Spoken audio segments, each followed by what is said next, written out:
तर ठिकठिकाणी टायर जाळत रात्री उशिरापर्यंत परभणीमध्ये आंदोलन सुरू होतं। तर आंबेडकरी अनुयायांकडून आज आता परभणी जिल्हा बंदची हाक देण्यात आली होती। आंदोलन आक्रमक झाल्यानंतर या बंदला काहीसं हिंसक वळण लागलं। साधारणतः 10 वाजल्यापासून या आंदोलनाला हिंसक वळण लागलेलं आहे। काही ठिकाणी दगडफेक, काही दुकानांची जाळपोळ केल्याची देखील माहिती आहे। तर दंगल नियंत्रण पथक सध्या घटनास्थळी दाखल झालेलं आहे। मात्र इथे काही महिलांकडून देखील पोलिसांवर दगडफेक करण्यात आली। तसंच आंदोलक अजूनही रस्त्यावरून हटण्यास तयार नाहीत। काही वाहनांची जाळपोळ या ठिकाणी करण्यात आली। तसंच पोलिसांवर देखील दगडफेक करण्यात आली। काही वेळापूर्वीची ही दृश्य आपण या ठिकाणी पाहतोय की पोलिसांनी या सगळ्या आंदोलकांना इथून हटवलं होतं। मात्र त्यानंतर आंदोलक आक्रमक झाले आणि त्यांनी दंगल नियंत्रण पथकावर सुद्धा जोरदार दगडफेक केली आहे। एकूणच ही दृश्य आपण पाहतो, यामध्ये महिलांचाही मोठ्या संख्येने सहभाग आहे। महिलांनी सुद्धा आक्रमक भूमिका घेत आंदोलकांच्या दिशेने धावून जाताना आपण सध्याची ही दृश्य पाहतोय। महिला या ठिकाणी धावत गेलेल्या आहेत आणि पोलिसांवर त्यांनी दगडफेक केलेली आहे।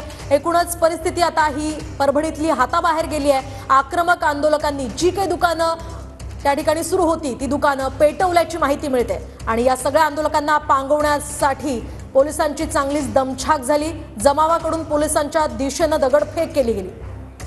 तर ही थेट दृश्य आपण पाहतो। काही वेळापूर्वीची आक्रमक आंदोलकांनी दुकानांची जाळपोळ या ठिकाणी केली। तसंच पोलिसांवर देखील या ठिकाणी दगडफेक करण्यात आली। दंगल नियंत्रण पथक या ठिकाणी होतं। अश्रुधुराच्या नळकांड्या फोडण्यात आल्या आणि हा जमाव पांगवण्यात आला होता। मात्र त्यानंतर पुन्हा एकदा हा जमाव आक्रमकपणे पुढे आलेला आहे। काही महिला देखील यासाठी रस्त्यावर उतरल्या।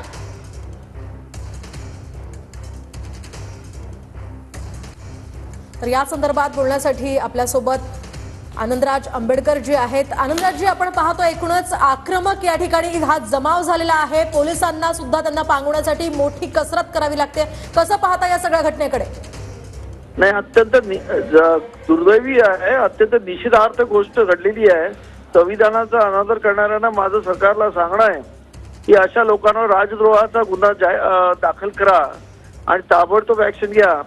आणि आंबेडकरी जनता आणि संपूर्ण परभणी मधल्या जनतेला माझं आव्हान आहे की कायदा आणि सुव्यवस्था हे सरकारचं काम आहे। शांततेने आपण आपला निषेध करावा, कायदा हातात घेऊ नये असं माझं त्या तिथे जे कोणी गडबड गोंधळ करतायत त्याच्यासाठी आव्हान आहे। आणि आमचे कार्यकर्ते सुद्धा तिथे शांतता राखण्यासाठी गेलेले आहेत। त्यामुळे मला पुढे खाते की आता काही वेळात शांतता होईल। तुमचे सुद्धा कार्यकर्ते सर त्या ठिकाणी आहेत? हो, शांतता राखण्यासाठी गेलेत। मी त्यांना फोन करून सांगितलेलं आहे, मला कळलं।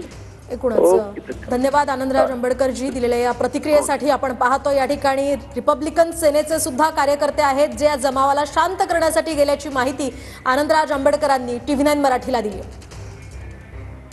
संविधानाची विटंबना केल्याप्रकरणी आंबेडकरी अनुयायी प्रचंड आक्रमक झालेले आहेत। मोठ्या संख्येने आंदोलक या आंदोलनामध्ये सहभागी झालेले आहेत। अक्षरशः जाळपोळ करण्यात आलेली आहे आणि ही जाळपोळ विझवण्यासाठीचे प्रयत्न सध्या दंगल नियंत्रण कक्षाकडून केले जात आहेत। मोठ्या संख्येने पोलिसांचा बंदोबस्त या परिसरात तैनात करण्यात आलेला आहे। आंबेडकरांच्या पुतळ्याजवळ आंदोलनामध्ये महिलांचा देखील मोठ्या संख्येने सहभाग आहे। संविधानाची विटंबना केल्याचा निषेध नेत्यांकडून करण्यात आलेला आहे। त्याचबरोबर आंबेडकरी अनुयायांना या ठिकाणी शांतता राखण्याचं आवाहन करण्यात आलं। आंदोलकांना देखील शांतता राखण्याचं आवाहन करण्यात आलेलं आहे। तर काही वेळापूर्वी केलेली ही जाळपोळ या ठिकाणी आपण पाहतो। तर दुकानांची आणि त्याचबरोबर वाहनांची देखील जाळपोळ या ठिकाणी करण्यात आली। सध्या दंगल नियंत्रण पथक या ठिकाणी आहे। पोलिसांकडून अश्रुधुराच्या नळकांड्या काही वेळापूर्वी फोडण्यात आलेल्या होत्या आणि हा जमाव या ठिकाणी पांगवण्यात आला होता। मात्र थोड्या वेळाने हा जमाव पुन्हा एकदा रस्त्यावर उतरताना पाहायला मिळतोय। एकूणच संविधानावरून सत्ताधारी आणि विरोधकांमध्ये या ठिकाणी चांगलंच वातावरण तापलेलं असताना दुसरीकडे अशा प्रकारे परभणीमध्ये जो बंद पाळण्यात आला होता त्या बंदला हिंसक वळण लागलेलं आहे। नेमकं काय घडलं ते आपण पाहूया। तर एका माथेफिरूकडून काल संविधानाच्या प्रतिकृतीची विटंबना करण्यात आली।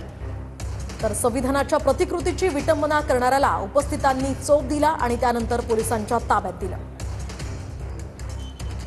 काही वेळाने आंबेडकरी अनुयायांकडून आंबेडकर पुतळा परिसरामध्ये जोरदार निदर्शनं करण्यात आली।